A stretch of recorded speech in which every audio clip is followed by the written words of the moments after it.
Salut la communauté du pod, très heureux de vous revoir cette semaine. Cette semaine, un épisode spécial sur l'Euro. Donc, on est dans l'engouement autour de la compétition. Ces derniers temps, là, la compétition qui débute dans une semaine. Donc, on se lance là-dedans, nous aussi, à Dixport. On va se concentrer dans l'Euro pour les prochains jours, les prochaines semaines. Puis on espère que vous allez apprécier ça. Yes, exact. C'est un épisode là, qui est super intéressant. On met la table pour ça. Puis, Émile et moi, on voulait prendre le temps de remercier toute notre communauté vraiment, pour le support depuis le début, mais surtout aux gens qui ont pris le temps de nous encourager en commandant des vêtements Aldic Sport. On est vraiment choyés de tout ça. Donc, on vous remercie vraiment. Puis, on a bien hâte que vous puissiez porter nos vêtements. Bon épisode à vous. Salut Arnaud, Salut Émile, ça va bien? ça va bien toi? Yes, super. Encore une fois, là, bien content de se retrouver là, sur le podcast avec toi et notre invité là, du jour. Là. Yes. Cette semaine, on reçoit Marc Nguessan, donc, qui fait partie de notre panel soccer. On l'a déjà reçu là, auparavant pour discuter de la Ligue des champions. Aujourd'hui, on va discuter de l'Euro. Alors, comment ça va, Marc? Très bien, et toi? Super. Merci, merci pour ta présence aujourd'hui. Arnaud, je ne sais pas si tu voulais un petit peu introduire là, le concept derrière l'Euro pour peut-être ceux qui connaissent un peu moins. Yes, yes, parfait. Puis avant, là, je mentionnais qu'il faut lever notre chapeau à Marc. C'est le seul qui avait réussi à prédire le top 4 de la bonne façon. Yes. Là, lors de notre épisode de Première Ligue, il avait prédit exactement, même que Chelsea allait finir quatrième. Donc, bravo à lui. Mais tu as raison, aujourd'hui, on est aux portes de l'Euro. Donc, l'Euro qui devait avoir lieu en 2020, mais qui est maintenant en 2021, qui s'approche, commence vendredi le 11. Ça regroupe les plus grands pays européens là, au niveau du soccer qui se retrouvent dans une compétition qui dure à peu près un mois, puis à la fin, on couronne le champion européen. C'est une compétition qui attire toujours énormément d'attention à travers toute la planète. Puis je pense qu'en tant que fans de foot, là, nous trois, puis beaucoup de gens qui nous écoutent dans notre communauté vont être choyés lorsque ça va commencer. Fait que, Émile, je te laisse nous lancer peut-être avec le premier sujet. Là. Je sais qu'il y a eu un tirage qui a été fait un petit bout. Fait que je te laisse nous lancer avec peut-être le premier sujet des groupes et ainsi de suite. Yes. Ben, comme tu l'as dit, c'est une compétition qui regroupe la crème de la crème du football européen. Il y a un groupe là, qui, lors du tirage au sort, a tenu un peu plus l'attention de tout le monde. Là. Le groupe La qui est dit mort. le groupe de la mort, de Death Group, qui est le groupe F, avec, je nomme le France, Portugal, Allemagne et Hongrie. Donc, on va en discuter un petit peu, voir ce que vous pensez de ce groupe-là, qui est-ce que vous voyez sortir de ce groupe-là, qu'est-ce qu'on pense de tout ça. Donc, on va discuter là-dessus. Marc, je ne sais pas si tu voulais commencer Ouais, là-dessus. parfait. Alors, ce groupe-là, moi, je pense que ça est serré de base entre les trois équipes principales qui sont la France, le Portugal et puis l'Allemagne. Je pense que les trois vont passer parce qu'on sait que c'est les trois Ouais. meilleurs. Les troisièmes, c'est les quatre meilleurs troisièmes qui passent. Donc, je pense que ça va être des matchs vraiment serrés, des matchs nuls. Contre l'Hongrie, c'est garanti qu'à part si une équipe fait n'importe quoi, devrait gagner. Tout le monde devrait gagner contre l'Hongrie. L'Hongrie devrait terminer quatrième, mais je pense que le groupe va vraiment être serré. Ça va être un point d'écart, des différentiels qui vont faire la différence. Je suis vraiment d'accord là, avec ce que Marc t'apporte là, pour enchirer là-dessus. Je pense évidemment que quand on va jouer contre la Hongrie, ça va peut-être être plus une balade dans le parc, mais on peut Mm. s'attendre à avoir des scénarios là, où il va y avoir des départages. Tu sais, je pense que le Portugal et la France, c'est vraiment des équipes qui ont gagné les deux plus récentes compétitions, tu sais, les deux plus récentes compétitions, donc l'Euro et la Coupe du Monde, ça va être super intéressant. Puis l'Allemagne qui veut un petit peu redorer son blason, donc c'est ça.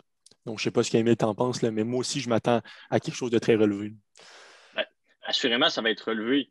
Puis là où je suis pas en désaccord avec vous, mais peut-être que de là à dire que ça va être une balade dans le parc contre la Hongrie, moi, je suis moins d'accord pour la seule et unique raison que les matchs sont en Hongrie. La France, Portugal, ils doivent aller jouer en Hongrie. Puis la Hongrie, ben, c'est la seule nation haute qui a full capacity, là, capacité complète dans le stade. Fait que 67 000 personnes qui vont être là, qui vont être en grande majorité des Hongrois. Donc, moi, je pense que ça va être difficile d'aller jouer en Hongrie. Après, c'est sûr que c'est pas l'équipe la plus reluisante. Il leur manque Dominique Szoboszlai qui est blessé en plus. Donc, sur le terrain, ça va être difficile, mais je crois que quand même, cet avantage du terrain, comme on dit, peut peut-être leur permettre d'aller, admettons, chercher un match nul contre la France ou le Portugal. qui pourrait là, tout chambouler le groupe après. Mais bon, c'est à suivre. Mais je pense quand même qu'il faut faire attention à la Hongrie, juste à cause de cet avantage du terrain, puis ce stade-là qui va être complet, puis qui va être derrière eux à 100%. Je ne sais pas si vous voulez qu'on fasse une espèce de preview des trois grandes nations là, de ce groupe-là, fait que France, Portugal, Allemagne, qu'on discute un petit peu sur ces équipes-là, qu'est-ce qui pourrait faire en sorte qu'ils, justement, terminent, admettons, premier du groupe, qu'est-ce qui pourrait faire en sorte qu'ils chutent troisième, qu'ils échappent des matchs. Je ne sais pas si vous voulez qu'on parle qu'on passe chacune des équipes de cette manière-là. Je vais me lancer là avec la France, on va commencer par eux. Pour moi, c'est les favoris du groupe. Je les vois favoris du groupe parce que c'est une équipe qui est vraiment constante là, habituellement.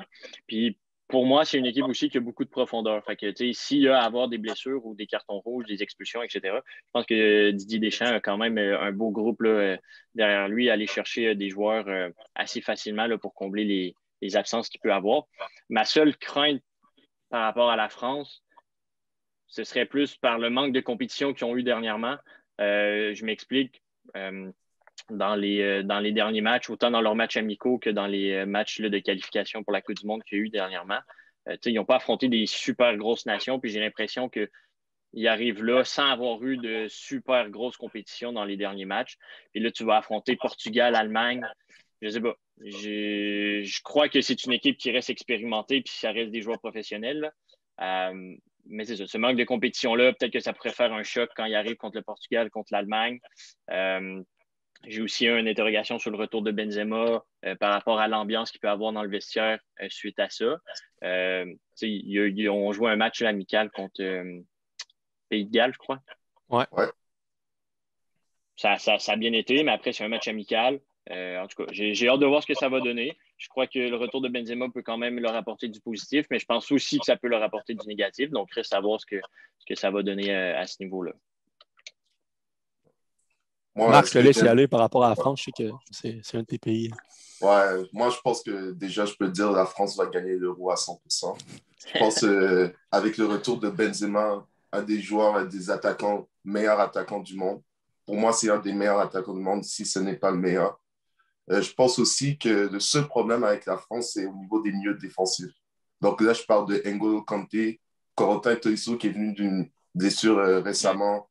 Donc, ils n'ont pas beaucoup d'options, pas beaucoup de profondeur au niveau des milieux défensifs. N'Golo Kanté, pour moi, c'est un des joueurs qui peut être favori pour gagner le Ballon d'Or. Mais la seule chose qui peut le contrer en ce moment, c'est qu'il joue tellement de matchs. Il a joué tellement de matchs avec Chelsea. Il vient de faire la Champions League. Et je pense qu'en ce moment, il doit être épuisé, peut-être mentalement, physiquement. Mais c'est un joueur excellent, donc j'ai aucun doute. Mais s'il y a un des milieux défensifs qui se blesse, que ce soit Adrien Rabault, Corentin Tolisso, Kanté, la France va être dans des gros problèmes. Ben, les boys, moi, je suis vraiment d'accord avec vous. Là, fait que je pense que je n'ai rien à ajouter nécessairement sur la France. C'est une équipe qui sait comment gagner parce qu'elle l'a fait par le passé. Puis en parlant d'équipe qui sait comment gagner, qui l'a fait par le passé, mais il y a le Portugal. Le Portugal, lorsqu'on gagnait l'Euro, on se souvient, ils avaient gagné aucun match en temps réglementaire dans toute la compétition. Ils n'étaient pas comme meilleur troisième. Ils avaient gagné beaucoup de matchs en prolongation et au penalty. Fait que, à quoi on peut s'attendre de cette équipe-là?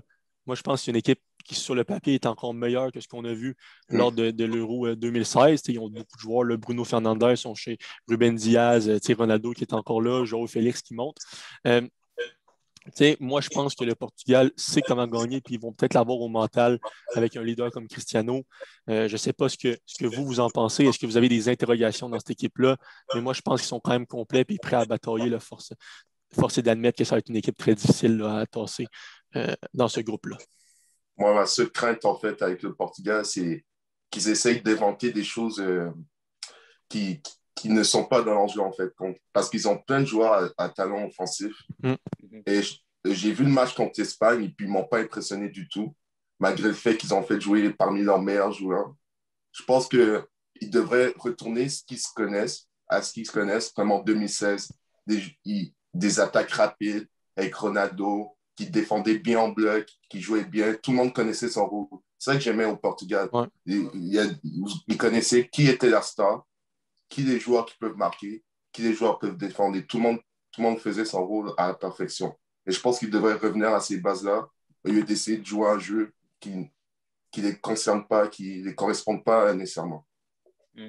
Oui, mais je suis bien d'accord avec toi, Marc. Puis moi, mon interrogation, ben, elle a fait un peu un lien avec toi, mais moi, mon interrogation, c'est par rapport à leur milieu de terrain. Je trouve qu'ils ont ils ont une offensive vraiment, vraiment sacoche. Défensivement, ils sont bien aussi.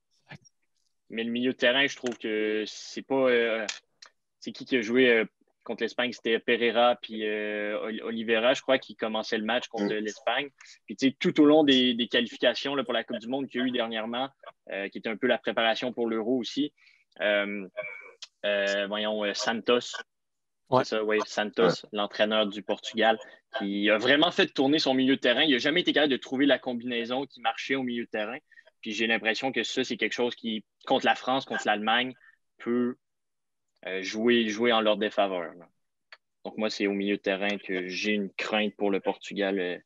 Ouais, voilà. Non, je suis d'accord avec toi, Émile. On a vraiment un bel arsenal à l'attaque. Puis tu as raison, tu as des Ruben Neves, des Carvalho. Non, tu as des Ruben Neves, des Carvalho, des joueurs que tu ne sais pas s'ils sont vraiment prêts à rivaliser contre les meilleurs milieux de terrain au monde, mais devant, ça peut faire mal. Ouais. Je vais te relancer, Émile, rapidement. Je sais que c'est une équipe que tu apprécies beaucoup. Là, on va conclure le groupe F rapidement avec l'Allemagne. Est-ce que le marasme de l'Allemagne, qui est en dégringolade un petit peu, est-ce qu'on va retrouver quelque chose dans cette heure-là où on n'a pas confiance? Des mots incroyables. Hein? Mais c'est moi, TFLM bientôt. Allez, vas-y. TFLM, c'est bon. Non, ben, depuis la Coupe du Monde 2018, l'Allemagne, c'est plus la même Allemagne du tout. Là. On se rappelle la Coupe du Monde, c'était l'équipe championne de 2014. Ils arrivent là, puis ça a été compliqué. Ils n'ont même pas sorti du groupe. Et j'ai l'impression que depuis, on ne s'est jamais remis à être l'Allemagne qu'on était avant la Coupe du Monde. Donc, pour moi, il y a l'Allemagne avant la Coupe du Monde 2018, puis après la Coupe du Monde 2018. Puis, ben, c'est ça. Je trouve qu'ils sont en difficulté vraiment beaucoup dernièrement. On l'a vu là, récemment contre la Macédoine du Nord, on perd 2-1. On fait 1 contre le Danemark là, la semaine dernière. Je sais pas. On dirait que j'ai beaucoup d'interrogations sur eux. Je crois quand même que c'est une équipe qui est vraiment bien rodée et qui a vraiment un très bon partant avec quelques bons remplaçants aussi sur le banc. Mon inquiétude, c'est par rapport aux décisions tactiques de l'entraîneur, là, de Joachim Löw, qui vraiment il est instable tactiquement. Là, il change de dispositif à tous les matchs. Puis l'Euro là, commence dans une semaine, puis on ne sait même pas encore quel système de jeu va jouer l'Allemagne. Tout simplement parce que d'un match à l'autre, tout change complètement, puis il change les joueurs de place. Puis, je sais pas, tactiquement, on dirait qu'il sait pas où il veut aller, il sait pas ce qu'il veut faire. Puis, je sais pas, j'ai l'impression que ça peut vraiment jouer contre eux, rendu quand on va jouer contre des équipes, justement, contre la France, où on sait qu'ils sont vraiment tactiquement, sont rodés, ils savent où ils veulent aller. Ouais, donc j'ai un problème à ce niveau-là par rapport à l'Allemagne. Même si, selon moi, ils ont quand même un très bon club. Là. Mais là, je vais aller voir Marc, là, relancer avec Marc. Là, on a fait comme un genre de retour là, on voulait changer de cycle, on avait sorti des Müller de la sélection et tout. Puis là, est-ce que le retour des joueurs comme ça, Marc, je ne sais pas ce que tu en penses, est-ce qu'on peut s'attendre à quelque chose de positif? Je sais que Kai Havertz, Timo Werner, etc. À quoi tu t'attends de ces joueurs-là, là, puis de cette équipe-là en général? Moi, je pense que le seul problème de l'Allemagne, c'est au niveau de leur buteur. Comme si on parle des générations précédentes au niveau de l'Allemagne, on avait des Miroslav Klose, que eux, tu leur donnais des ballons, ils finissaient. Maintenant, on a des Timo Werner. Je suis un fan de Chelsea, je peux le dire. J'ai vu toute la saison. Oui, pour marquer un but, il faut au moins 4 occasions. 4 occasions nettes. Ouais. Mais ce que Timo Werner peut apporter, ce qui est intéressant, qu'il a fait en finale de Champions League, c'est de libérer des espaces pour d'autres coéquipiers, comme par exemple Kai Havertz, comme décrocher, faire des appels, tout ça, parce qu'avec sa vitesse, personne ne peut l'arrêter. On a vu Ruben Dias, il souffrait tout le match de la Champions League, tout le match de la finale. Donc, ce qu'il peut apporter au niveau tactique, ça serait très intéressant. Mais si Timo Werner est dans ses meilleurs jours, dans ses jours de Leipzig, personne ne peut l'arrêter, selon moi. Il peut devenir le meilleur buteur du monde. Mais il faut vraiment qu'il retrouve cette confiance. Puis, je ne pense pas à 7 euros-là, il va la retrouver parce que c'est trop tôt, en fait. Je suis d'accord. Puis, après ça, on peut rapidement... On disait la Hongrie risque de pas de causer de surprise, mais on s'est tous entendus, on s'est demandé de chercher une équipe qui, selon nous, pourrait surprendre, faire un bout de chemin alors qu'on ne les attendait pas. Je vais commencer avec toi, Émile. Quelle est l'équipe qui, selon toi, pourrait être un peu l'équipe Cendrillon du tournoi de l'Euro 2021? Ben pour moi, j'y suis allé avec la Pologne. parce qu'ils ont un groupe qui n'est pas nécessairement incroyable. C'est Slovaquie, Espagne, Suède. Je pense que c'est un groupe que la Pologne est capable, pas facilement, là, mais quand même est capable de sortir de là. Moi, je les vois terminer deuxième là, du groupe derrière l'Espagne. Mais c'est une équipe là, qui s'est vraiment régénérée au courant des qualifications de la Coupe du Monde. Je reviens beaucoup aux qualifications de la Coupe du Monde, mais en tout cas, c'est quand même une équipe qui s'est vraiment régénérée là, avec des joueurs jeunes. Puis on sait, devant, ils ont un Robert Lewandowski qui, à lui seul, peut faire la différence sur n'importe quel match. Donc, ouais, je les vois créer une surprise. Je les vois terminer deuxième de leur groupe, puis je les vois être capables d'avancer assez loin. Je ne crois pas jusqu'en finale, donc je n'irai pas jusqu'à dire ça, là, mais je les vois aller assez loin. Ouais. Marc, de ton côté? Ouais, de mon côté, c'est un peu controversé. Peut-être certains diraient que ce n'est pas une équipe qui est underdog, comme on dit. Mais moi, je dirais beaucoup l'Italie, en fait. On ne parle pas beaucoup de cette équipe-là qui n'ont pas perdu un match. Je pense que j'ai entendu qu'ils étaient 20 matchs ou plus sans défaite depuis un bon bout de temps. Peut-être parce qu'à cause de leur passé, de toutes leurs défaites qu'ils ont eues, tous leurs échecs en fait en Coupe du Monde, ou que ce soit par la qualification et tout ça. Mais je pense que l'Italie, ils ont un très bon groupe, un groupe de joueurs intéressants qui se connaissent, qui a beaucoup de qualité. Et je pense qu'ils peuvent vraiment faire une surprise à cet Euro-là. D'accord. Avant d'enchaîner avec la mienne, l'Italie, c'est beaucoup de joueurs qui évoluent dans le championnat de la Serie A, qui jouent un peu de la même façon. Fait que je suis d'accord que ça pourrait effectivement causer une surprise. Moi, je vais y aller avec le Danemark. Le Danemark qui, eux aussi, œuvrent dans un groupe là, où la Belgique devrait logiquement finir en tête, mais après ça, tu as la Finlande et la Russie. Fait que moi, je vois le Danemark finir deuxième, puis après ça, essayer de faire son bout de chemin. Pourquoi pas se rendre encore ou en demi-finale. C'est une équipe qui peut compter sur des bons milieux de terrain, Christian Eriksen, Pierre-Emile Højbjerg qui joue à Tottenham. Mais moi, je pense que derrière, dans les buts, ça part être Kasper Schmeichel qui est un véritable leader. On le voit à Leicester et qui va vraiment mener le Danemark là, loin. Je pense que c'est une équipe qui va se battre, qui va être supportée par son pays, etc. Fait que de mon côté, je vois que le Danemark là, pourrait être l'équipe qui cause une certaine surprise. Oui, puis je fais du pouce sur ce que tu dis, Arnaud, parce que j'ai aussi hésité avec le Danemark. J'ai choisi la Pologne au final, mais j'ai quand même hésité avec le Danemark. Puis je crois qu'on l'a vu aussi dans leur match contre l'Allemagne il y a quelques jours. Là, ils font 1-1, mais ils étaient vraiment structurés. Là, autant offensivement que défensivement, c'est une équipe qui était vraiment structurée et qui est capable de faire des belles choses dans un groupe là, qui est amplement à leur niveau. Là, on parlait de notre surprise. On pourrait parler de l'équipe qui pourrait décevoir. Donc, l'équipe pour qui il y a des grosses attentes, ou du moins des attentes assez élevées, mais qui pourrait décevoir.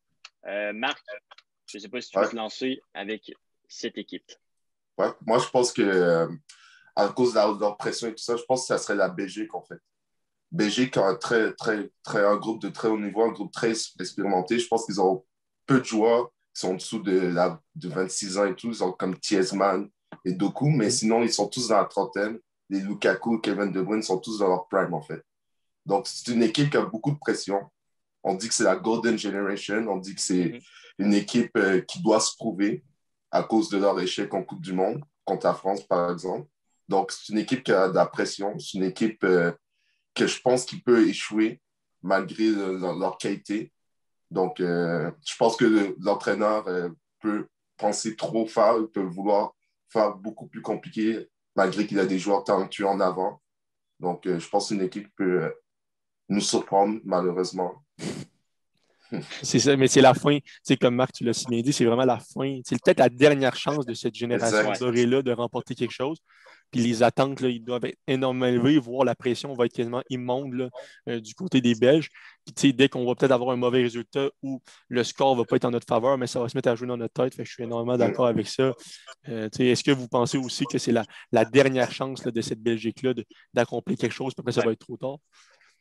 De là à dire la dernière chance, je ne crois pas, dans le sens que la Coupe du Monde est dans un an. Dans un an. Fait que je crois que c'est tellement rapproché que je crois c'est la fin d'un cycle. C'est la fin d'un cycle. C'est ça. C'est dans leur dernière chance de faire quelque chose de bien, 100%. Ouais. Okay. Émile, veux-tu y aller avec ça va apporter une certaine pression. Oui, je vais y aller. Vas-y. L'équipe à décevoir pour moi. C'est dans le contraire de Marc. Marc parlait d'une équipe expérimentée de la Belgique. Moi, d'une équipe pas inexpérimentée, mais un peu moins expérimentée, l'Angleterre, qui, je crois, n'aura pas nécessairement de la difficulté à sortir de son groupe.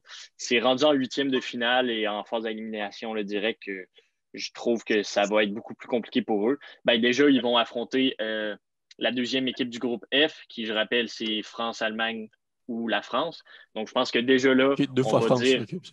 J'ai dit 2 fois France? Ouais, c'est pas Ben, tu vois, sont tellement forts. Non, c'est qui? France, Allemagne, Portugal. Portugal, C'est ça. Portugal, j'avais oublié. Bref, ils vont affronter le deuxième de ce groupe-là. Donc, selon moi, le parcours de l'Angleterre va finir dès cet affrontement. Je les vois pas être capable de rivaliser avec ces trois nations-là. Donc, je pense que pour moi, l'Angleterre va être l'équipe qui va grandement décevoir à l'Euro. Okay. Moi, j'y vais avec l'Espagne. Je pense que l'Espagne, c'est vraiment difficile aussi de retrouver un équilibre là, de ce qu'on a trouvé à l'époque là, du tiki-taka qui jouait bien. On a gagné plusieurs euros et Coupe du Monde au début des années 2010, mais je suis vraiment surpris par les choix du sélectionneur Luis Enrique là, qui a laissé de côté plusieurs joueurs, dont Sergio Ramos. Là, on sait qu'il a été d'une blessure, mais je trouve ça un petit peu ridicule de prendre des Eric Garcia là, qui ne joue pas à Manchester City, de prendre un Llorente en discuter à Leeds. Je ne vois pas pourquoi ces choix-là ont été faits. Après ça, c'est sûr que c'est une équipe qui va avoir le ballon, mais est-ce qu'on va être capable de retrouver une lucidité devant le but? Puis dans les buts aussi, ça va être peut-être compliqué là, avec De Gea. Ça va être lui, est-ce que ça va être quelqu'un d'autre? Donc, j'ai vraiment hâte de voir à ce niveau-là. L'Espagne ne m'a pas convaincu et je ne pense pas qu'elle me convaincra.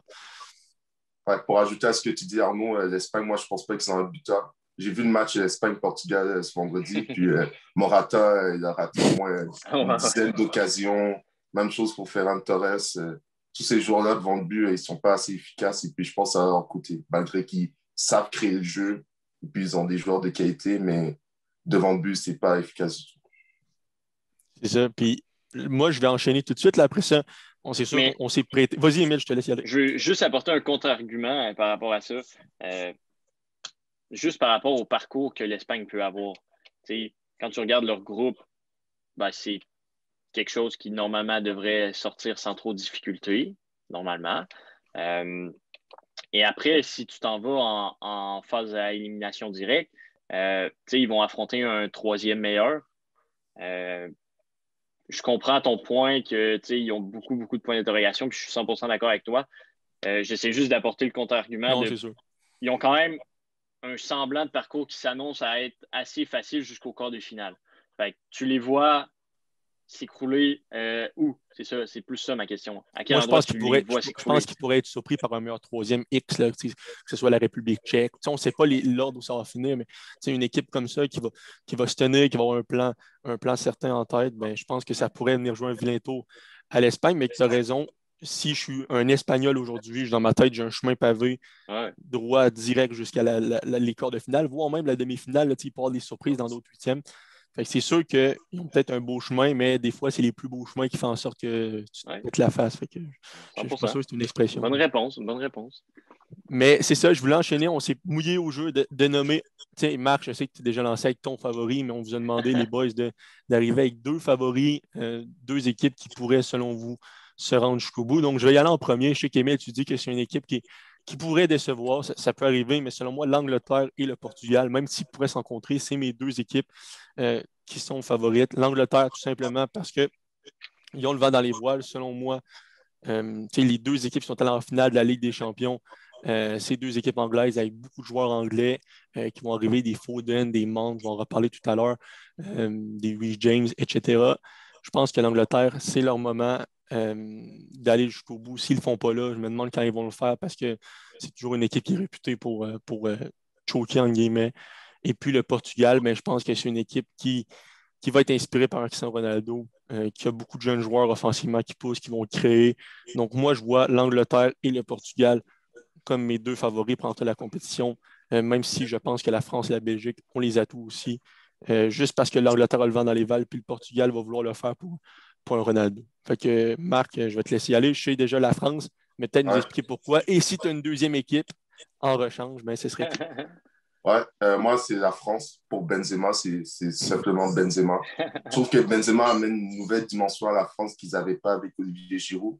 Olivier Giroud, c'est un joueur, comme on dit, un target player. Donc, on va lui envoyer le ballon, il va garder le ballon, il va combiner après, il va servir d'appui, quoi. Mais Benzema, c'est un playmaker. Il peut aller bas sur le terrain, aller créer du jeu, il peut créer beaucoup d'espace pour des joueurs comme Mbappé et tout ça. Donc, c'est des problèmes aux autres équipes. On doit penser à Mbappé, on doit penser à Griezmann, on doit penser à Benzema en plus. Donc, ça, en plus, Benzema est en forme en ce moment. Je trouve que c'est un joueur qui est excellent. C'est un joueur qui apporte beaucoup à la France et qui peut les amener à un autre niveau. Et puis, c'est un leader en plus. Donc, qu'est-ce que tu veux de plus? Après, au niveau du. Moi, je pense vraiment, comme Arnaud, je suis d'accord avec l'Angleterre. Ça serait mes deuxièmes favoris. Simplement parce qu'ils ont les deux meilleurs jeunes joueurs du monde en ce moment. Moi, je pense que c'est Foden et Mason Mount. Bukayo Saka? Bukayo Saka, je sais pas trop. Mais bon, non, mais sérieusement, avec l'Angleterre, Foden, Mason Mount, Harry Kane qui cherche à partir de Tottenham, donc il va vouloir peut-être créer plus son nom en marquant beaucoup plus de buts. Donc, c'est des joueurs qui vont devoir se montrer dans une compétition et qui vont vouloir taire tous les gens qui pensent qu'ils ne peuvent pas y arriver. Donc, je pense que l'Angleterre peut faire quelque chose. Oh, toi, c'est ça. Vas-y, C'est Émile, une toi, flèche c'est qui? envers moi, Marc, ou... Non. Il y en a plusieurs, t'es pas le seul, Émile. T'es pas Non, seul, t'es pas seul. moi, mes deux favoris, ben, comme Marc, là, du côté de la France, je pense que j'ai pas nécessairement besoin d'expliquer plus que ça. Là. Je crois que c'est les grands favoris pour remporter avec leur équipe, toute leur profondeur. L'arrivée de Benzema, je pense que ça peut leur faire du bien. Donc, ouais, ben, je vais y aller pour la France. Mon deuxième favori, j'y suis allé un peu avec mon cœur. J'ai pas eu le choix, donc j'ai mis l'Allemagne. Ça reste, comme j'ai dit tantôt, c'est une équipe qui est vraiment en difficulté, puis il y a beaucoup de points d'interrogation, mais ça reste une équipe qui, justement, depuis 2018, a beaucoup de difficultés, puis ils veulent ressortir de ça. Ils sont pas là pour être figurants, ils sont là pour gagner. Donc, oui, il va y avoir cette certaine pression-là, justement, là, de sortir là, de leur chemin difficile. Il y a Joachim Löw aussi qui a annoncé là, que c'était sa dernière compétition avec l'Allemagne. Donc, j'ai l'impression que ça peut donner un certain boost aussi aux joueurs d'aller gagner ça pour l'entraîneur. Puis, les joueurs l'ont dit aussi, on veut l'emporter pour Joachim, pour son départ. On veut finir ça sur une bonne note. Alors, je pense que tout ça, c'est des facteurs qui peuvent motiver les Allemands, justement, à tout donner puis à se dépasser. Puis, je les vois quand même être capables d'aller jusqu'au bout de cette compétition. Oui, intéressant. Moi, je pense que c'est vraiment un euro qui est ouvert. C'est au niveau, même, on n'a pas parlé d'une équipe comme les Pays-Bas, mais les Pays-Bas pourraient, quoi que ce soit. L'Italie marque dans le mot. Je pense qu'il y a peut-être 5 jusqu'à peut-être 7 équipes qui gagneraient, puis je ne serais pas trop surpris. Je me dirais, OK, ils l'ont mérité. Au début de la compétition, on en a parlé. Fait que c'est un euro ouvert. Puis dans les euros, à la fin, il y a toujours un ou deux joueurs il y a un joueur qui va gagner comme le ballon d'or du tournoi, le joueur le plus utile. C'est qui, selon vous, les peut-être tu peux m'en nommer 2, des joueurs qui seraient à surveiller parce que vous me dites, ce joueur-là, regardez-le, il pourrait être super utile à son équipe. Fait que Marc, je commence avec toi. Quel joueur retient ton attention? Je sais, au départ, j'ai dit qu'il a fait beaucoup de matchs et il risque d'être fatigué et tout. Il risque d'être blessure, mais je pense vraiment N'Golo Kanté, c'est le joueur à surveiller. On l'a vu en finale de Ligue des Champions, il a été un monstre. Je pense que c'est un joueur qui apporte, qui facilite le côté défensif et qu'aussi, depuis que Sarri est arrivé à Chelsea, depuis l'époque de Sarri, en fait, à Chelsea, il y a une dimension offensive qu'il apporte aussi. Donc, vraiment, je pense que c'est le joueur à surveiller du tournoi, à mon avis. Peut-être le deuxième, je dirais Karim Benzema, qui veut vraiment, qui veut vraiment apporter, montrer qu'il méritait sa place dans l'équipe de France. Donc, c'est vraiment montrer à l'entraîneur, montrer à tous ceux et prouver à tous ceux qui ont cru en lui depuis l'époque où il n'y était pas là, qu'il méritait sa place, qu'il est le buteur, qu'il est l'homme de la France et qui peut débloquer les situations les plus difficiles. Émile, je t'écoute. Mon premier va être en lien avec mon équipe Cendrillon. Donc, j'y vais avec Lewandowski qui est à surveiller. Ben, il vient de faire 2 saisons là, absolument incroyables avec le Bayern. Là, il bat le record pour le plus de buts en une saison en Bundesliga cette saison. Il arrive en confiance, il arrive à 100%, il arrive au sommet de son art. Selon moi, c'est le meilleur attaquant du monde en ce moment pour toutes ces raisons. Puis, c'est un attaquant, c'est un joueur leader qui peut changer n'importe quel match à lui seul, puis qui a un très gros impact. sur le terrain. Puis je pense qu'on l'a vu avec le Bayern quand ils ont affronté PSG. Il manquait justement Lewandowski. Et sans Lewandowski, ben, le Bayern n'a pas été le même. Puis je pense que l'impact que Lewandowski va avoir avec la Pologne est vraiment à surveiller. Donc, c'est le joueur à surveiller pour moi de l'Euro. Un autre joueur que j'ai à surveiller, ben, pour des raisons différentes, mais aussi, il va jouer beaucoup moins. Donc, c'est pas un titulaire indiscutable, mais c'est Jamal Musiala de l'Allemagne. Jamal Musiala, ben, c'est un joueur très, très jeune. 18 ans, je crois, si je ne me trompe pas. Donc, très jeune, mais qui joue vraiment avec un niveau de maturité là, qui est incroyable. Je ne sais pas si vous l'avez vu jouer au Bayern. Là, c'est vraiment, on regarde pas ça beau à le Bayern. voir. Ouais, mais ça devrait regarder parce que... Bon, du coup. Okay. Bref. Puis c'est un joueur aussi qui est vraiment polyvalent offensivement. Fait que je pense que comme un remplaçant, là, un super sub pour l'Allemagne, là, il peut amener quelque chose de bien sur le terrain en fin de match, comme il l'a fait toute la saison avec le Bayern. Donc, c'est un joueur à surveiller pour moi aussi. OK. Avoir su que tu avais pris Musiala avec les minutes qu'il va jouer, j'aurais pris Bukayo Saka. Mais moi, je vais vous parler de Harry Kane. Je pense que Harry Kane n'a jamais rien gagné comme trophée à Tottenham. Il y a vraiment quelque chose à prouver. C'est le visage de cette équipe d'Angleterre-là, le capitaine. Moi, je pense que Kane est à surveiller. S'il marque des buts, s'il fait des passes comme il l'a fait en Première Ligue, il y a des meilleurs joueurs pour l'entourer qu'à Tottenham. Donc, on y va. Puis un autre joueur qui aura beaucoup de pression, c'est Bruno Fernandes. C'est vraiment une belle découverte à Manchester, mais ça n'a pas été nécessairement un dénouement heureux avec la finale de l'Europa League, etc. Ça va être le maître à jouer de Santos et le Portugal. Donc, Bruno Fernandes, Harry Kane sont mes choix. C'est ça pour moi. Émile, c'est ce qui conclut. Est-ce que vous aviez autre chose à rajouter? Parce que pour moi, c'est ce qui conclut notre épisode faisant un survol de l'Euro. C'est ce qui conclut. Donc, on remercie Marc pour sa présence. On vous souhaite à tous et à toutes un très bel Euro. Je pense que ça va être agréable, comme je l'ai dit, ça va être ouvert à tous. Fait qu'on va passer un bel été là, avec l'Euro. C'est bon? Yes. Et poule de l'Euro qui s'en vient bientôt aussi sur Adixport. Donc, manquez pas ça. Normalement, là, quand l'épisode va être publié, le pool va déjà avoir été annoncé. Donc, si vous n'êtes pas participant déjà, venez rejoindre ça. On va avoir du fun. On va triper pendant un mois à regarder la crème de la crème du football européen. Alors, merci Marc pour ta présence. Merci tout le monde d'avoir écouté, d'être fidèle au poste. Et on se revoit très bientôt. Yes, merci à la prochaine. Allez, ciao.